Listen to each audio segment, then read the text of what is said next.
তোমরা কেমন আছো? লেখাপড়া করছো তো? লেখাপড়া করতেই হবে। আমেরিকার প্রেসিডেন্ট আব্রাহাম লিঙ্কন তার জীবনের সবচেয়ে সংক্ষিপ্ত বক্তৃতায় একটি এমন উক্তি করেছিলেন যা যুগ যুগ ধরে মানুষের মনে রয়েছে, the government of the people, by the people, for the people. মাননীয় স্পিকার, এই মহান সংসদে আমি দাঁড়িয়ে আজকে আমার শিক্ষা ব্যবস্থার উপর দুটি কথা বলতে চাই। আমি দেখেছি শহীদ রাষ্ট্রপতি জিয়াউর রহমান মাত্র 16 দিনের জন্য তিনি শিক্ষামন্ত্রীর দায়িত্ব নিয়েছিলেন এবং তিনি এই শিক্ষার ব্যাপক পরিবর্তন এনেছিলেন। তারই পরে 1991 সালে দেশমাতা বেগম খালেদা যখন প্রধানমন্ত্রী হয়েছিলেন সেই সময়ে তিনি ব্যাপক পরিবর্তন করেছিলেন। নারী শিক্ষার বিপ্লব এনেছিলেন, শিক্ষকদের জন্য অবসর ভাতা এবং কল্যাণ ট্রাস্ট হতে শুরু করে সকল সুযোগের ব্যবস্থা করে দিয়েছিলেন।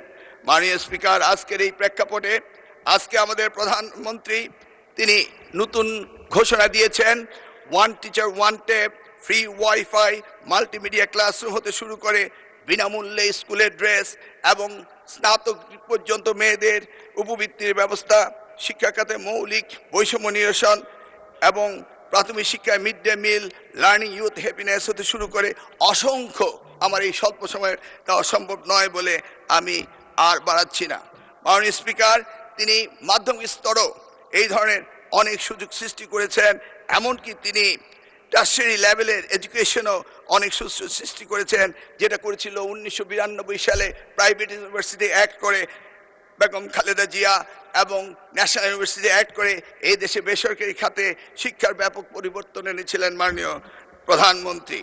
মাননীয় স্পিকার, আমরা জানি 2008 সালে মার্কিন প্রেসিডেন্ট বারাক ওবামা তিনি বলেছিলেন, yes we can do justice and equality, we can have the opportunity and prosperity, we can have heal the nation, yes, we can repair the world.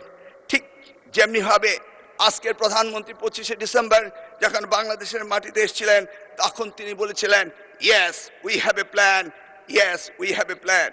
আমরা কিভাবে অর্থনৈতিক দুর্দশা থেকে কাটিয়ে উঠতে পারি, নতুন কর্মসংস্থান তৈরি করতে পারি এবং মানুষের জীবন কিভাবে উন্নত করতে পারি সেই কথাগুলি তিনি বলেছিলেন, yes we have a plan. আমরা আমাদের ভাঙা বিশ্বাসকে আবারও জোড়া লাগাতে পারি, মানুষের আস্থা ফিরিয়ে আনতে পারি। তিনি বলেছিলেন, yes we have a plan. আমরা এই জাতিকে সুস্থ করতে পারি, ঘৃণা ও বিভাজনের রাজনীতি থেকে ঐক্য এবং ফিরিয়ে আনতে পারি। Yes we have a plan. আমরা শুধু একটি দেশ নয়, পুরো পৃথিবীর জন্য পরিবর্তন আনতে পারি। Yes we have a plan.